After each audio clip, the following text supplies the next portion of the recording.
하나님이 모든 창조물들을 지으실 때 하나하나마다 특수성이 있잖아요. 그 13절에 보면 타조에 대해서 얘기를 하고 또 19절에 대해서는 말에 대해서 얘기하고 그 다음 26절에서는 매에 대해서도 얘기를 합니다. 그뿐만 아니라 39장 1절에 보면 뭐 산염소 뭐 이런 거, 그 다음 5절에 보면 들나귀 뭐 이렇게 뭐 동물들이 이거밖에 없겠습니까? 아주 뭐 다양한 것들이 있죠. 자, 그런데 그 모든 창조물들의 다양함, 그들이 가지고 있는 그런 특수한 어떤 캐릭터 뭐 이런 것들은 다 우연하게 이루어진 게 아니라 하나님이 저마다의 형상대로 다 그것들을 부여해 주신 거죠. 악어도 있고 또 물속의 물고기들도 다양한 또 형태가 있잖아요. 그렇죠? 해마 이런 거 보면 꼭 희한하게 생겼잖아요. 돌고래, 문어, 또 조개, 멍게 셀 수 없죠. 자, 그런 얘기들까지 다 할 수는 없으니까 이렇게 몇 가지만 이렇게 얘기를 했는데 이런 것들 모두가 다 뭐냐, 하나님이 모든 창조의 형상을 부여하셔서 저마다 자기의 특수한 그런 기능을 발휘하고 그래서 모든 것이 하나님의 창조의 능력을 나타내 보여준다, 이렇게 지금 말씀을 하시는 거죠. 40장에서는 하나님께서 이제 또 다른 논조로 욥에게 말씀을 해요. 이번에는 하나님께서 또 뭘 비유를 하냐면 공룡이에요. 15절에 보면 소같이 풀을 먹는 베헤못. 아마 이 공룡은 그 이름을 제가 모르겠습니다. 아이들은 공룡 이름을 잘 알던데 그거 있죠. 덩치는 막 어마어마하게 크고 목은 길면서 나무보다 더 커갖고 막 뜯어먹는 그런 거 있잖아요. 그러니까 이거는 육식이 아니고 초식 공룡 같아요. 그래서 소같이 풀을 먹는 베헤못을 보라. 내가 너를 지은 것처럼 그것도 지었다. 사람만 창조하신 것이 아니라 사람보다는 훨씬 큰, 비교할 수 없는 그런 큰 창조물들도 있다는 거죠. 자, 이런 걸 하나님이 왜 말씀하시겠어요? 이거는 인간의 능력으로는 비교할 수 없는 큰 그런 창조물들을 하나님이 비유로 들어가지고 설명하심으로써 하나님의 영광을, 또 하나님의 능력이나 지혜를 이런 식으로 하나님이 묘사하시는 거죠. 그래서 한번 그 공룡에 대해서 묘사하는 걸 한번 봅시다. 16절에 그것의 힘은 허리에 있고 그 뚝심은 배의 힘줄에 있고 그것이 꼬리치는 것은 백향목이 흔들리는 것 같고 그 넓적다리 힘줄은 서로 얽혀 있으며 뼈는 놋관 같고 뼈대는 쇠막대기 같으니 그것은 하나님이 만드신 것 중에 으뜸이라. 그것을 지으신 이가 자기의 칼을 가져오기를 바라노라. 그리고 모든 들짐승들이 뛰노는 산은 그것을 위하여 먹이를 내느니라.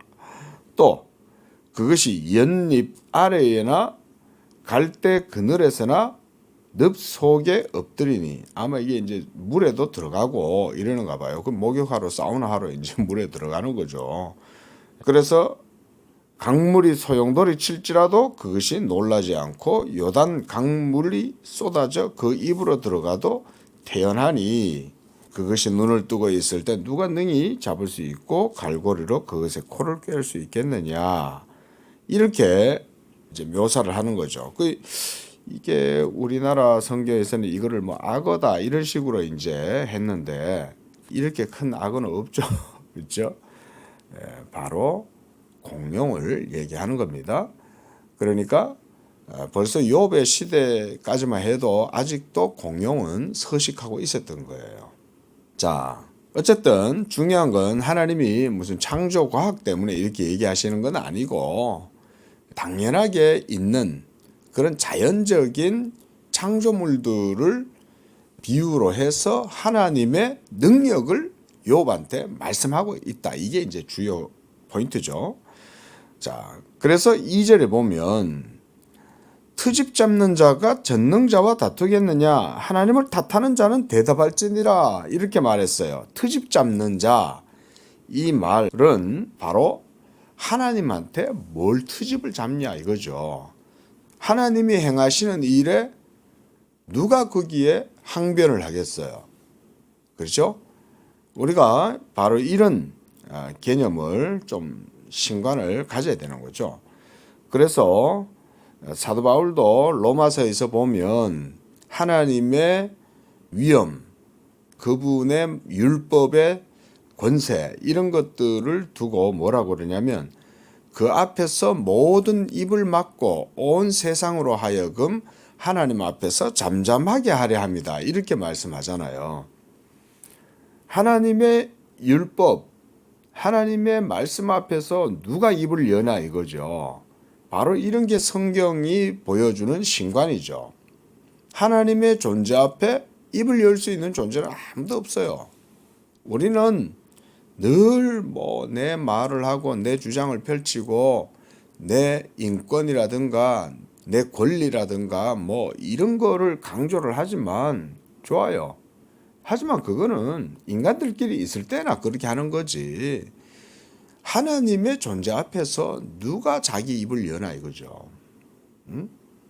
그래서 사도 바울도 토기장이 비유를 들어가지고 어떤 거는 뚝배기로 만들고 어떤 거는 고래청자로 만들고 백자로 만들고 이렇게 아주 찬란하고 아름다운 그런 도기도 있지만 천하게 만드는 설렁탕 그릇도 있는 거죠. 그렇게 할 때 하나님께서 그렇게 만드셨다고 해서 그 앞에서 누가 뭐라고 해요? 그게 바로 트집 잡는다 이 말인 거예요. 트집 잡는 자. 하나님이 이렇게 행한들 누가 그걸 트집을 잡고 저렇게 행한들 누가 그것을 트집 잡겠느냐? 누가 전능자와 다투겠느냐? 이제 그 말이에요 이게. 그래서 하나님을 탓하는 자가 있다면 한번 대답해봐라.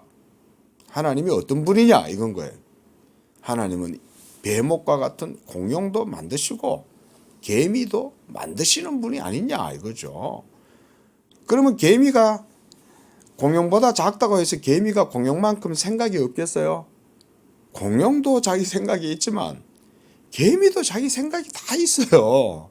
그렇죠? 개미 발에 묻어있는 아주 작은 눈에 볼 수 없는 그런 미생물도 자기 일을 하죠.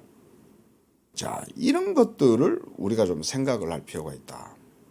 우리는 뭐 하나님 말씀이 아니고 자기중심적 사고에 왜냐하면 자기 생존하고 생명하고 다 모든 게 관련되어져 있잖아요.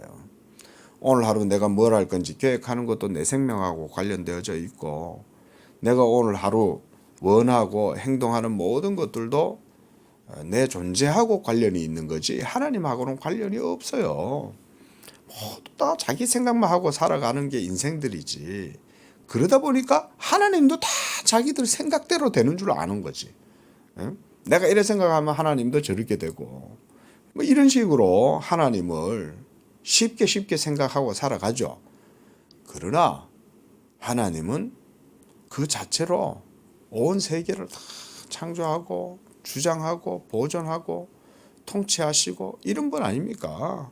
그래서 4절에 욥이 바로 그 창조주 하나님 앞에서 자기 자신의 모습에 대해서 돌아보면서 말합니다. 4절에 내 입을 가릴 뿐이로소이다. 그러죠? 이게 바로 사도 바울이 얘기했던 그 말이에요. 온 세상으로 하여금 하나님 앞에서 입을 다물게 했다 이 말이잖아요. 그게 바로 뭡니까? 율법이죠. 율법은 하나님의 명령이잖아요. 그 하나님의 명령 말씀 그 자체를 들으면 그 율법 앞에서 자기 입을 열 사람은 한 사람도 없는 거예요. 모두 다 그 말씀 한 계명 하나 앞에서도 우리의 모든 인생은 다 걸려 넘어져요. 한 계명도 우리는 제대로 지킬 수가 없어요. 그게 바로 하나님의 존재고 하나님에 대한 우리의 신관념이 되어야 됩니다. 그게 바로 성경이 보여주는 하나님의 존재예요. 6절에 그때 여호와께서 폭풍우 가운데에서 욥에게 일러 말씀하시되 그랬어요. 너는 대장부처럼 너희 허리를 묶고 내가 너에게 묻겠으니 너는 내게 대답해보라. 자, 여기서부터 뭘 보여주냐면 하나님의 자기 의를 욥에게 변론하시는 거예요. 이런 거를 우리가 주의해서 봐야 돼요. 살아계신 하나님 그분은 자기의 의로우심을 자기 백성, 택한 백성일지라도 나타내 보이십니다. 그렇게 하심으로써 그 자체로 끝나는 게 아니라 그걸 보여줌으로써 백성으로 하여금 더욱더 하나님을 온전하게 믿고 고백함으로 그 하나님을 섬길 수 있도록 해주시기 위해서 이렇게 하시는 거예요. 하나님을 더 잘 섬겨라. 바르게 섬겨라. 네가 하나님을 바르게 알아라. 그렇게 바르게 알므로써 하나님을 섬기면 그걸 통해서 하나님이 영광 받으시고 하나님이 또 그것을 기뻐하신다. 이런 뜻에 의해서 하나님이 이렇게 자기의 의를 드러내 보여주시는 거예요. 하나님이 뭐 자기 의를 굳이 드러내 보여주실 필요가 뭐 있어요? 안 그래요? 맞잖아요. 아니 뭐 하나님이 우리한테 굳이 자기의 의로우심을 나타낼 필요가 뭐가 있냐고요. 그렇잖아요. 우리가 뭐 예를 들어서 옛날에 고대에 어마어마한 대단한 느부갓네살이나 바로왕 같은 사람들이 일개 시민들한테 야 내가 왕이야 이러면서 굳이 뭐 자기 자신을 그렇게 뭐 위엄을 드러내고 자랑하고 뭐 그럴 필요 있어요? 왕은 그럴 필요 없죠. 하늘의 하나님이 미물과도 같은 우리들한테 굳이 자기의 의로우심을 왜 드러내 보여요? 맞잖아요. 그렇죠? 가만히 생각해 보세요. 그럴 필요 없죠. 자, 이런 데서 우리가 신학적 사고를 해야 돼요. 그러면 왜 그렇게 하시나? 다른 거 없습니다. 하나님의 자비로우심 이거예요. 그리고 하나님의 선하심 바로 그게 하나님의 의로우심이라는 거예요. 우리가 하나님의 의로우심이라고 하는 말 속에는 공의, justice, 엄밀함, 준엄함, 완전함 이런 것의 개념만 있지 않아요. 하나님의 의로움이라고 하는 성경적 개념 속에는 사실은 아주 깊이 들어가면 하나님의 자비, 하나님의 은총, 사랑 이런 게 아주 깊은 개념이잖아요. 그러니까 무슨 말이냐면 하나님께서 자기의 의를 욥에게 주장하시는 이것은 사실은 하나님 안에 깊이 드리워져 있고 깔려 있는 그 은총, 하나님의 선하심 이게 드러나게 하신다 이거예요. 그리고 하나님께서는 그것을 드러내심으로써 하나님도 기뻐하시고 자기 백성도 그 의를 알고 그걸 고백하게 하고 그래서 그것을 통해서 하나님께 대한 믿음으로 하나님 섬기기를 원하신다. 이게 이제 정리하자면 이런 얘기인 거예요. 8절에 보면 하나님이 이렇게 말씀하죠. 네가 내 공의를 부인하려느냐.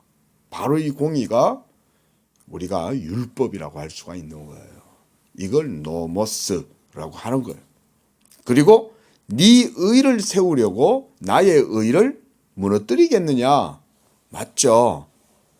우리도 도덕적 존재지만 그러나 우리는 필요성을 가진 도덕성이죠. 그렇죠? 우리가 도덕적 존재를 할지라도 우리는 필요성을 가졌어요. 그러나 하나님은 당연히 도덕적인 분이죠. 하지만 그분은 도덕의 원천이죠. 하나님 그분 자체가 바로 도덕의 원천이시잖아요. 하나님이 말씀하시면 그 하시는 말씀 그 자체는 도덕적이에요. 하나님이 너는 가서 가나안 땅에 있는 백성들을 불쌍히 여기지 마라 라고 했을 때는 그 자체가 선이에요. 우리가 하나님에 대한 관념을 이렇게 가져야 돼요. 하나님께서 라고 했으면 그 자체가 선이에요. 하나님이 라고 하실 수도 있었는데 라고 하셨다. 그러면 그것도 하나님의 선이에요. 이렇게 이런 관념을 좀 우리가 가져야 된다. 성경이 우리에게 증거하는 바 하나님의 존재는 그런 분이에요. 근데 우리는 그렇게 생각하지 않아요. 그렇죠? 다 우리의 관념과 우리의 기준으로 우리의 판단으로 심지어 하나님조차도 그래야 된다고 생각하잖아요. 하나님이 어찌하여 그러실 수 있느냐 트집 잡는 거죠. 그래서 로마서가 율법에 대한 논법을 가지고 복음을 증거하잖아요. 그러면 율법을 갖고 계속해서 이제 복음을 설명을 하면서 사도 바울도 네가 하나님한테 대해 가지고 어찌하여 그러실 수 있느냐라고 말할 수 있느냐? 그럴 수 없느니라. 사도 바울이 그렇게 말하지 않습니까? 바로 이런 논법이에요. 사도 바울도. 로마서가 그 율법이라고 하는 공의를 지금 다루고 있지 않습니까? 자, 그래서 9절에 네가 하나님처럼 능력이 있느냐, 하나님처럼 천둥 소리를 내겠느냐, 하나님이 이렇게 욥에게 자신에 대해서 얘기를 하시면서 바로 10절에서 위엄과 존귀로 단장하고 영광과 영화를 입으라. 하나님이 그런 분이라는 거죠. 그분 앞에서 우리가 뭔가 주장하고 말하려면 하나님만큼이나 돼야 우리의 말이 하나님한테 먹히지. 우리가 개미가 와가지고 우리 발가락 사이에서 막 뭐라고 떠든다고 한들 우리가 그 말을 신경 쓰겠어요? 그러나 개미가 최소한 자기 말을 우리한테 말하려면 최소한 사람만큼 생겨갖고 인격 대 인격으로 말할 정도는 돼야 개미의 말이 들릴 거 아니에요. 근데 하나님한테도 마찬가지 아닙니까? 우리가 하나님을 이렇다 저렇다 얘기를 하고 트집을 잡고 뭐라고 하려면 하나님만큼 우리도 그만한 영광과 존귀와 영화를 입어야 하나님한테 뭐라고 말을 할 거 아니에요. 천지 만물의 창조주를 우리 인간의 수준에서 이렇게 말할 수 있냐 이거죠. 그래서 14절에 보면 그리하면 네 오른손이 너를 구원할 수 있다고 내가 인정하리라 라고 말하는 거죠. 네가 그렇게만 하면 내가 그럼 인정해 줄게. 그러면 네가 하나님만큼 되겠냐 이거죠. 될 수 없잖아요. 자, 욥기가 아주 투박한 투로 옛날에 이런 시문학 형식으로 이렇게 하나님의 존재에 대해서 말을 하는 것 같지만 오히려 이런 형식으로 말하는 게 신학보다 훨씬 낫죠. 아퀴나스의 신학 대전이 어마어마하게 두껍고 방대한 양이잖아요. 그런데 오히려 이런 투박한 형태의 고대의 시 문학이 오히려 하나님의 존재를 더 잘 보여주죠. 이게 성경의 이게 이 문학적 형식이 이렇게 대단한 거예요. 그렇죠? 맞잖아요. 네가 그래 존귀와 영화를 한번 입어봐라 그러면 이런 게 신학이지 뭐예요. 또 41장에서도 그러면 네가 낚시로 리워야단을 끌어낼 수 있겠냐. 이 리워야단도 말하자면 공룡의 일종입니다. 공룡도 여러 종류가 있잖아요. 내가 볼 때는 꼭 묘사해 놓는 게 티라노사우루스 같아요. 이거는 그 묘사하는 거를 뭐 새벽에 다 볼 수는 없고. 그래서 7절에 보면 내가 능히 많은 창으로 그 가죽을 찌르거나 작사를 그 머리에 꽂을 수 있겠느냐. 그렇죠? 이거 하나만 봐도 우리는 티라노사우루스를 연상할 수가 있어요. 자, 10절 보십시오. 아무도 그것을 격동시킬 만큼 담대하지 못하거든 누가 감히 내게 대항할 수 있겠느냐. 그렇죠? 하나님의 의를 이렇게 하나님이 지금 공룡들을 불러놓고 비유적으로 자기를 보여주시는 거죠. 우리 인간이 뭐 대단하고 그래도 지금 뭐 박물관에 가면 있는 그 공룡의 화석들, 뼈들 이런 것들을 보면 그거 하나만 봐도 참 대단해 보이잖아요. 근데 자, 하나님이 지금 이렇게 그 욥에게 정말 연약한 인생이잖아요. 욥이 믿음이 아무리 뛰어나다 한들 하나님이 자비로우시지 않다면 하나님이 지금 이렇게 욥한테 애써 자기의 의를 드러내 보여주실 필요가 있을까요? 그렇잖아요. 예? 하나님이 우리가 좀 더 폭넓게 적용해서 생각해 보면 모든 세계를 하나님이 창조하실 필요가 있었어요? 없죠. 우리가 신학에서도 그렇게 말하잖아요. 하나님이 모든 세계를 필연적으로 창조해야 한다. 아니죠. 하나님이 필연적으로 창조하실 필요가 없죠. 그래서 신학은 그것을 기쁘신 뜻이고 자유로운 뜻으로 행하신다 이렇게 묘사를 하는 거예요.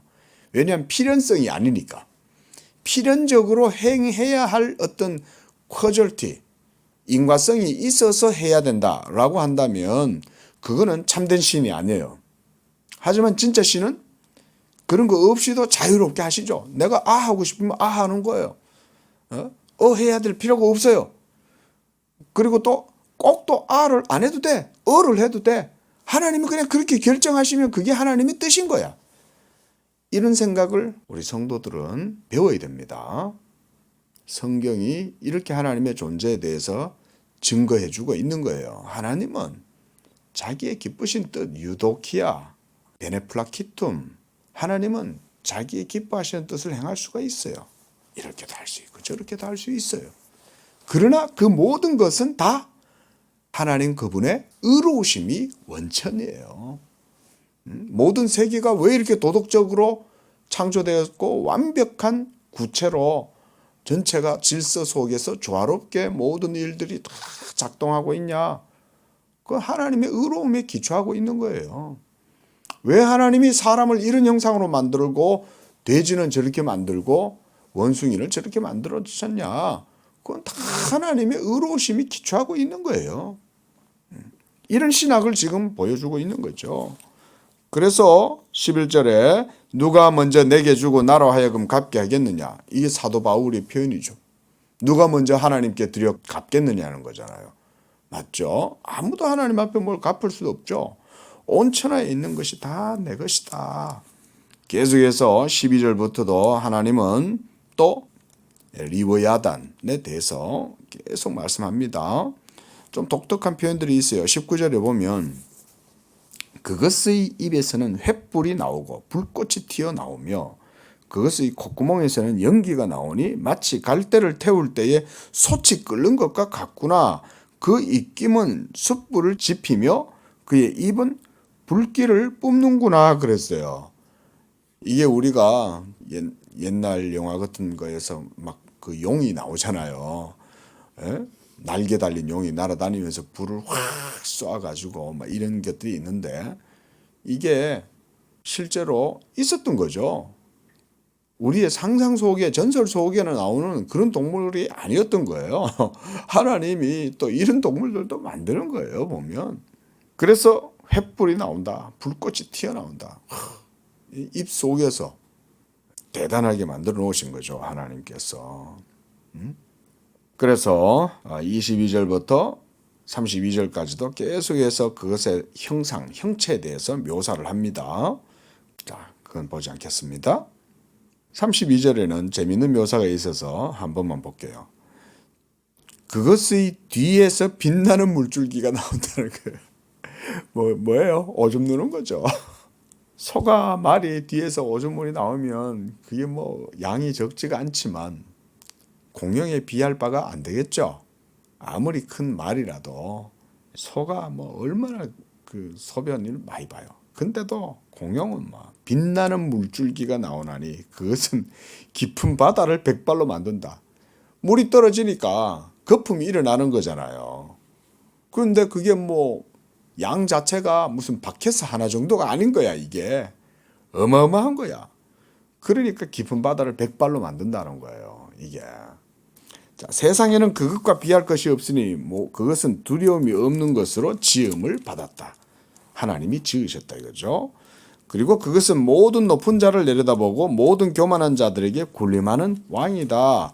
자, 하나님이 각각의 특수한 형체로 모든 것들을 부여하시고 만드신 이유는 뭐냐면 결국은 하나님의 지혜와 능력과 영광을 드러내 보여주시는 거예요. 이런 걸 통해 가지고. 공룡을 통해서 인간이 하나님의 형상일지라도 공룡 앞에서 한없이 작아지는 거죠.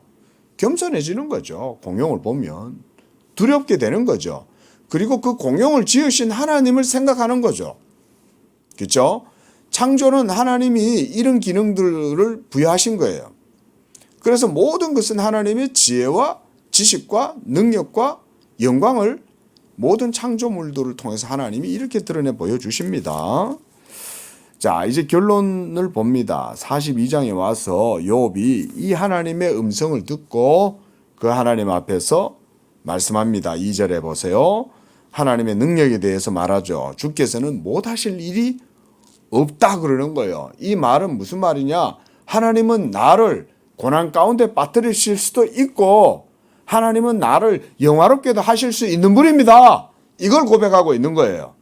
자기가 지금까지 애매하고 억울하게 고난을 당하고 있고 친구들한테 욕을 먹고 있었지만 그래서 자기 자신의 의로움을 하나님 앞에서도 변론하고 나는 의롭다라고 말했지만 그런 말 자체가 아주 쓸데기 없는 지푸라기 같은 말들이었다 그 말인 거죠. 그렇잖아요. 우리가 아무리 정의를 외치고 아무리 대단한 일들을 행했다라고 주장해도 하나님 앞에서 그건 아무것도 아니죠. 하나님이 당일에 후 하면 사라져버릴 인생 아니에요 우리가. 이런 하나님, 크신 하나님, 위엄이 대단한 그런 영광의 하나님 앞에서 욥은 하나님은 못하실 일이 없고 나는 내 입을 가립니다 라고 말하는 거예요. 이게 이제 욥기의 결론이에요. 그 하나님의 의로우심이 이런 욥의 고난과 욥기의 전체 과정을 통해서 묘사가 되는 거예요. 하나님의 의로우심을 이렇게 하나님이 보여주시는 거예요. 예? 그래서 무슨 계획이든지 못 이루실 것이 없는 줄을 아오니 하나님은 나를 고난에 빠뜨리실 수도 있고 나를 어두운 가운데 두실 수도 있고 빛 가운데로 두실 수도 있습니다. 그 말이죠. 그래서 무지한 말로 알지도 못하고 막 말한다 이 말이잖아요. 이치를 가리는 자가 누구냐? 이치란 뭐겠어요? 바로 하나님 그분만이 모든 것의 이치가 되는 거 아니에요. 이치. 하나님 그분만이. 누가 그 앞에서 뭐라고 하냐? 나는 깨닫지도 못할 일을 말하였다. 지금까지 욥이 떠들었던 모든 말은 다 쓸데없는 말이었던 거예요. 하나님이 말씀하시면 그 말씀하심 앞에 우리의 말이 무슨 소용이 있어요? 하나님이 아 했는데 우리가 억이라고 얘기한들 그게 무슨 소용이 있고 악이라고 얘기한들 그게 무슨 의미가 있어요? 하나님이 어라고 얘기하면 그냥 어인 거예요. 그래서 이제 4절에 내가 말하겠사오니 주는 들으시고 내가 주께 묻겠사오니 주여 내게 알게 하옵소서. 이게 겸손한 자세죠. 이게 겸손한 자세인 거예요. 내가 말하겠다는 말은 뭐냐면 하나님 앞에서 계속 떠들겠다는 얘기가 아니에요. 이제 하나님을 내가 바르게 알았기 때문에 내가 바르게 고백하겠습니다 이 말이에요.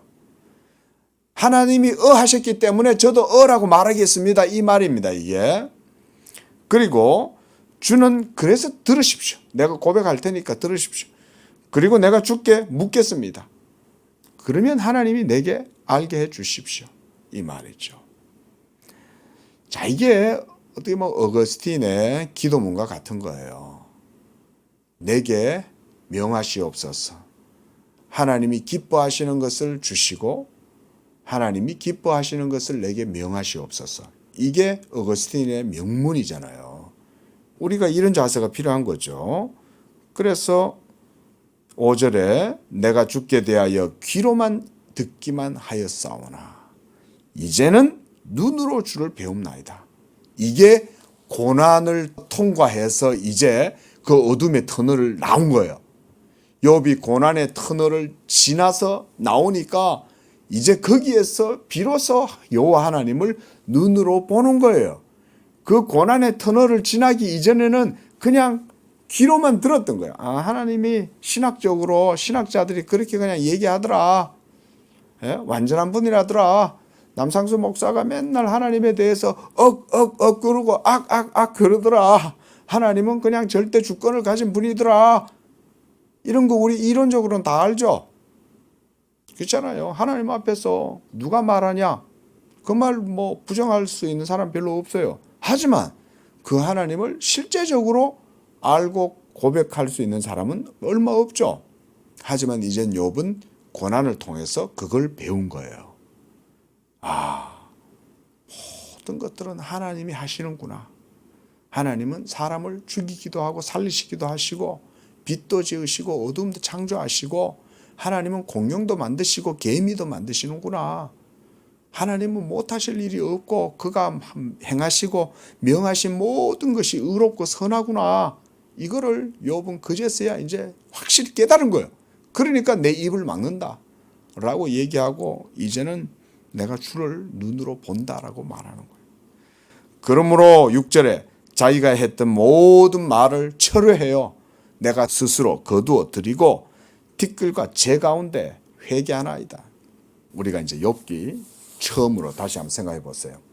결국은 이 모든 과정을 통해서 욥이 고난을 당했지만 욥은 마지막에 가서 회개하죠.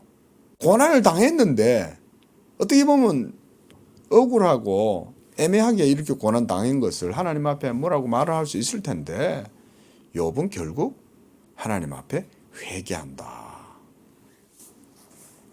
이게 욥의 결론입니다. 그래서 하나님께서 이제 7절에 욥에게 말씀하신 이후에 욥의 세 친구들에게도 말씀하시는 거예요. 근데 여기에서 한 가지 특징적인 게 뭐냐면 엘리후에 대해서는 하나님이 언급하시지 않는다는 거예요. 엘리후는 정통신학자지. 엘리후에 대해서는 말하지 않는 거예요. 욥의 세 친구들 엘리바스, 빌닷, 소발 이 사람들을 뭐라고 말하냐. 욥에 대해서 했던 모든 말들은 옳지 못하다. 그런즉 너희는 이러면서 하나님이 이 세 친구들에게도 죄사함을 얻을 수 있는 방편을 허락해 주셔요. 그렇게 해서 수소 7, 순양 7을 가지고 번제를 드리면 그리고 욥이 너희를 위하여 기도하면 하나님이 그걸 받으신다는 거예요. 이런 게 대단한 거죠. 하나님이 예수 믿는 여러분들의 기도를 들으시고 여러분들의 편이 되어 주시고 여러분들을 위해서 이렇게 하신다 라는 말이잖아요. 하나님은 자기 성도, 복음의 성도의 편을 들어주시는 거예요. 우리가 욥기에서 봤듯이 이 욥의 세 친구들은 율법주의죠. 말하자면. 하나님은 그들의 편을 들어주시지 않고 복음의 신앙을 가진 성도의 기도를 들으시고 그들의 의가 되어주신다 이 말이잖아요. 이게. 그래서 너희가 우매한 만큼 너희에게 갚지 아니하리라 욥이 기도하면 그런 거죠. 그래서 9절에 여호와께서 자기들에게 명령하신 대로 행하니라. 이게 율법이잖아요. 율법의 명령대로 하나님께 번제와 제사를 드리는 그 모든 규례들 명령대로 하는 거죠. 그래서 욥을 하나님이 기쁘게 받으셨다. 그리고 여러 가지 복들을 주셨다라고 합니다. 자, 이 새벽에 이제 결론적으로 조금 길게 설명을 드렸는데 핵심은 하나님은 한마디로 말하면 하나님이시다 이거죠. 예? 하나님의 하나님 되심이 바로 욥기의 결론이에요. 그분은 의로우세요. 그가 명하시고 행하시는 모든 일들마다 찬란하고 영광스럽고 복되고 의로운 거예요. 그 말씀이 우리에게는 생명이에요. 그리고 그가 말씀하셨으므로 우리의 삶이 보장되는 거예요. 오늘날 이와 같은 신관이 이 세상에 찾아볼 수 있습니까? 교회에서 이렇게 성경이나 읽으니까 이런 얘기를 하지. 성도들조차도 이런 생각하고 이런 하나님을 경배하고 이런 하나님을 생각하고 섬기는 사람이 얼마나 될까요? 우리 양재교회는 바로 이런 하나님에 대한 바른 신앙 고백으로 영광을 돌리기를 원합니다. 기도합시다. 자비하신 아버지 하나님, 이와 같이 욥기를 우리가 오랜 시간 동안 보면서 하나님의 하나님 되심을 그 여호와 하나님의 의로우심과 주권과 영광과 능력과 지혜와 그의 행하심이 탁월하고 그가 행하심은 선하고 의롭다는 사실들을 이 말씀들을 통해서 다시금 우리가 보게 됩니다. 비록 우리가 고난을 당하지 않고 욥이 대신 고난을 당하였지만 욥의 고난을 통하여 우리가 하나님의 의로우심에 대한 교훈을 배우게 됩니다. 이와 같이 우리들도 그 하나님 앞에서 늘 우리의 입을 막고 하나님을 도리어 우리가 눈으로 볼 수 있는 그런 은혜도 허락하여 주시옵소서. 예수님의 이름으로 기도합니다. 아멘.